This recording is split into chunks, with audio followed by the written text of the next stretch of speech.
Vocês, meus irmãos, e a graça e a paz e Yahushua HaMashiach, nosso Messias, nosso Cristo. Bom, eu estou aqui hoje, com uma enciclopédia de estudos de teologia, as principais doutrinas cristãs com explanação detalhada e objetividade da editora Semei. Ela tem 2 volumes, não está aqui escrito o autor, está dizendo que ela é uma produção feita por uma editora. Eu quero mostrar aqui para vocês, principalmente do grupo do Telegram, esse vídeo aqui eu vou mandar oficialmente primeiro para o grupo do Telegram e depois eu vejo se eu compartilho nos outros grupos. E eu quero mostrar aqui para vocês verem como é falha a interpretação do livro que nós chamamos de Bíblia no século atual. Para a maior parte dos pastores, dos líderes religiosos,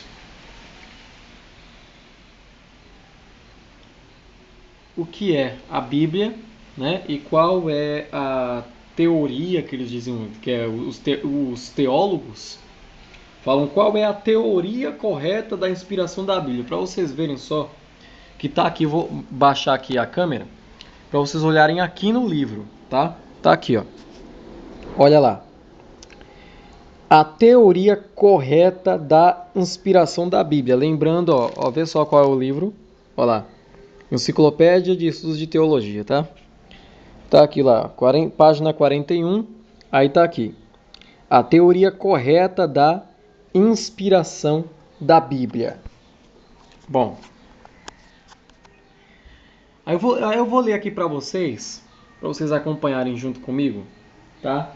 E observarem o conteúdo que está aqui, vocês entenderem, como as pessoas são cegas, com respeito às revelações passadas para nós através dos seres humanos, revelações do plano espiritual e revelações do nosso divino Criador, nosso Yahu, nosso Pai Celestial. Eu vou ler aqui e eu vou explicando para vocês passo a passo aqui aonde eu quero chegar, tá bom? É chamada de teoria da inspiração plenária ou verbal e ensina que todas as palavras da Bíblia foram inspiradas nos seus autógrafos originais. Deixa eu ler mais uma vez aqui para vocês entenderem. A teoria correta da inspiração da Bíblia. A teoria é chamada de teoria da inspiração plenária ou verbal e ensina que todas as palavras da Bíblia foram inspiradas nos seus autógrafos originais, que os escritores não funcionaram como máquinas inconscientes, mas houve uma cooperação vital entre eles e o Espírito de Deus que os capacitava. Veja só. Assim, aqueles homens escreveram a Bíblia com as palavras de seu vocabulário, porém, sob uma inspiração tão poderosa do Espírito Santo, que o que eles escreveram foi de fato a palavra de Deus. Veja só. A inspiração plenária cessou ao ser escrito o último livro do Novo Testamento. Depois disso, nenhum escritor ou qualquer servo de Deus pode ser considerado inspirado no mesmo sentido. Veja só. Aceitar a Bíblia como sendo parcialmente inspirada não é adequado para uma interpretação correta. Devemos aceitar a Bíblia como sendo fiel e revelação de Deus. E isso abrange sua totalidade, palavra por palavra. Devemos reconhecer que a Bíblia não contém nenhum erro nos registros dos fatos, da história, da ciência e das questões relacionadas à fé ou à conduta cristã. Podemos escrever o nível de inspiração das Escrituras usando 4 palavras: verbal, plenária, infalível e inerrante. Meus amigos, um dos principais erros, um dos primeiros erros que está aqui hoje na teologia Principalmente quando eles falam a teoria correta da inspiração da Bíblia. Não existe teoria. Primeiro que não existe teoria correta. Não existe teoria correta. Sabe muito bem que a teoria é um pensamento, é uma ideologia formada, tá? Com base em formação de pensamentos filosóficos, tá? Pensamentos imaginários, para montar um quebra-cabeça, montar uma estrutura de como poderia ser tal coisa, ou como tal coisa se processou.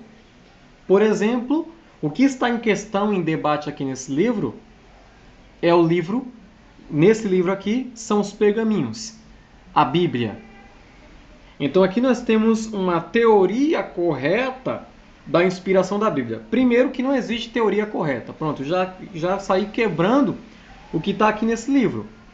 Tá? Ele fala aqui falsas teorias da inspiração da Bíblia, fala sobre teoria da inspiração natural, teoria da inspiração divina, teoria da inspiração parcial, teoria da inspiração de ideias, e aí a teoria correta. Não existe teoria correta. Nenhuma teoria é correta. Nenhuma, absolutamente nenhuma teoria é correta. Qualquer teoria é uma articulação de um pensamento filosófico para que a pessoa compreenda da forma como ela quer compreender tal acontecimento ou tal fato. Isso é teoria, tá? Então a teoria nada mais é do que você, através do seu imaginário, você tentar explicar como aconteceu tal coisa. É a mesma coisa que acontece com respeito à criação do nosso mundo, do nosso universo. Existem várias teorias. Existem várias teorias. Mas as teorias não são a verdade. Vou deixar isso bem claro aqui. Então vamos lá, deixa eu continuar lendo o que está aqui nesse livro. Eu acho muito interessante. Aí está aqui. É chamada de teoria da inspiração plenária ou verbal. E ensina que todas as palavras da Bíblia foram inspiradas nos seus autógrafos originais. Que os escritores não funcionaram como máquinas inconscientes, mas houve uma cooperação vital entre eles e o Espírito de Deus que os capacitava. Veja só como essa interpretação aqui é cega. Veja só que eles descrevem a ação dos autores da Bíblia, que no momento que eles estavam escrevendo, eles foram iluminados e começaram a criar aquela historinha. Como se fosse uma história imaginária. Isso não é inspiração. Primeiramente que a base da Bíblia, dos pergaminhos, não é base de apenas inspiração, é base em vida, em fato. A Bíblia, os livros que nela estão, são exposição de experiência vivida e não apenas de pensamentos inspirados, como o pessoal aqui em um livro de teologia que está dizendo. Então isso aqui elimina a experiência que aquelas pessoas tiveram com o Pai e com Yahushua, com Cristo. Isso aqui eu já vou começar a quebrar dessa forma, porque eles não ficaram bêbados com uma inspiração e começaram a criar uma historinha. Não foi dessa forma. Eles descreveram, passaram para os textos as suas experiências. Aí, pronto. Aí quando nós vamos para os livros de Salmos, Provérbios, nós vemos as profecias, né? Entre vários outros tipos de textos que são poesias, aí sim o que nós temos ali também é inspiração, mas também inspiração baseada na experiência que aquelas pessoas tiveram. Todo tipo de poesia, qualquer pessoa que escreve poesia, eu mesmo sou poeta, eu escrevo poesias, né?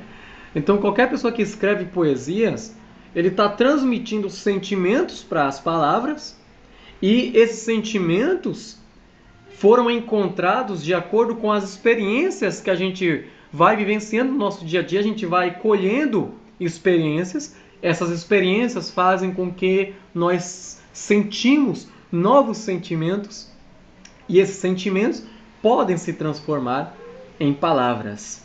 É assim que os poetas, a maior parte deles, escrevem, né? Hoje a coisa tá seguindo outro rumo, né? Hoje as pessoas enaltecem demais a questão da razão e os sentimentos perdem o valor, os sentidos do ser humano, a intuição, né, perde o valor. Então tudo isso precisa ser aproveitado, né? Tudo isso que eu estou falando aqui precisa ser aproveitado para que a gente esteja realmente uma compreensão do que é fato e do que é teoria, né? Então tá aí. Vamos lá. Assim aqueles homens escreveram a Bíblia, olha lá, com as palavras de seu vocabulário, sob uma influência, inspiração tão poderosa do Espírito, que o que eles escreveram foi de fato a palavra de Deus. Veja só aqui, nesse texto desse livro aqui, eles eliminam completamente a experiência vivida. Cadê a experiência vivida aqui nesse texto? Até agora eu não encontrei, aí eu vou continuar lendo aqui. Vamos lá. A inspiração plenária cessou ao ser escrito o último livro do Novo Testamento. Depois disso, nenhum escritor ou qualquer servo de Deus pode ser considerado inspirado no mesmo sentido. Outra coisa aqui totalmente errada. Totalmente errada. Qualquer pessoa hoje, qualquer pessoa que tiver de fato uma experiência de mudança de vida, uma experiência com Cristo, com Deus, com Yahweh, ele tem também a sua autonomia de escrever as experiências que ele está tendo em sua vida. Nós não somos diferentes desses homens que escreveram esse livro.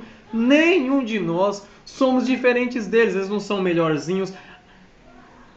A palavra de Yahweh, do nosso Pai Celestial, não foi revelada só para esses homens. A palavra de Deus, a palavra dele, de Yahweh, é revelada para quem o busca. Você que busca ao Criador, você vivenciará experiências verdadeiras com Ele. Da mesma forma que todos os personagens da Bíblia. Nós continuamos a Bíblia. Essa é a realidade. A Bíblia não parou. A Bíblia nunca parou. Agora, porque esse termo Bíblia, o nome Bíblia, foi criado pela religião. Mas, na verdade, esses pergaminhos, eles são registros da história dos nossos antepassados que foram deixados para nós. De pessoas que encontraram o seu papel único e singular no meio da sociedade e compartilharam suas experiências. Nós hoje podemos fazer a mesma coisa. Aí tem muitos religiosos que dizem, eita, mas nós não podemos acrescentar a Bíblia. Por causa do que está lá em Apocalipse, no último capítulo de Apocalipse, capítulo 21, se eu não me engano. Onde está escrito lá que se alguém acrescentar alguma coisa, será pego com todas as pragas que estão escritas naquele livro. Só que se esqueceram que João ali se refere à revelação, ao livro de Apocalipse. Ele não se refere aos livros que compõem o que nós chamamos de Bíblia. Ele estava falando do pergaminho da revelação. Ele estava falando apenas da revelação. Você falar que o que João falou ali em Apocalipse se refere a toda a Bíblia, você está aí, infelizmente, se submetendo a um grande erro de quebra de contexto bíblico, de contexto literário. Isso é terrível, pessoal, fazer esse tipo de interpretação, tá? Porque todo ser humano continua a história. Nós somos tão dignos quanto Moisés, quanto Abraão, quanto José, quanto qualquer homem que seja. Temos que submeter a Deus, ao Criador, a Yahweh, mas não aos homens. Pelo amor do Pai. Então vocês precisam entender que essa é a realidade. Nós continuamos a história. Nós somos uma humanidade, nós somos seres conscientes que a partir da nossa chegada a esse mundo, uma história começou a ser escrita. Uma grande história começou a ser escrita. E essa grande história continua até os dias de hoje. Então, quando o pessoal aqui usa esse tipo de interpretação e dizendo que ninguém mais pode ser inspirado, que só foram inspirados aqueles homens que foram inspirados, então hoje nós somos o quê? Nós somos escravos das experiências desses homens. Nós somos dependentes de experiências de outros homens e nós não podemos ter as nossas próprias experiências. Aí é que está o problema.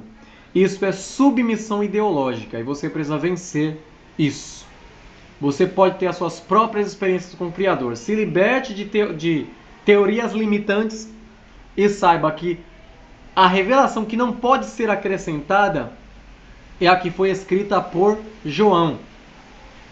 Repito outra vez. A revelação que não pode ser acrescentada é a que foi escrita por João, Apocalipse. Aquela profecia que não pode ser acrescentada. Aquilo que ele escreveu em seu livro de Apocalipse. Ele não estava falando, se arremetendo aos outros pergaminhos. Não estava falando dos outros pergaminhos. Cada ser humano que aqui existe é uma fonte de informação diferente do outro.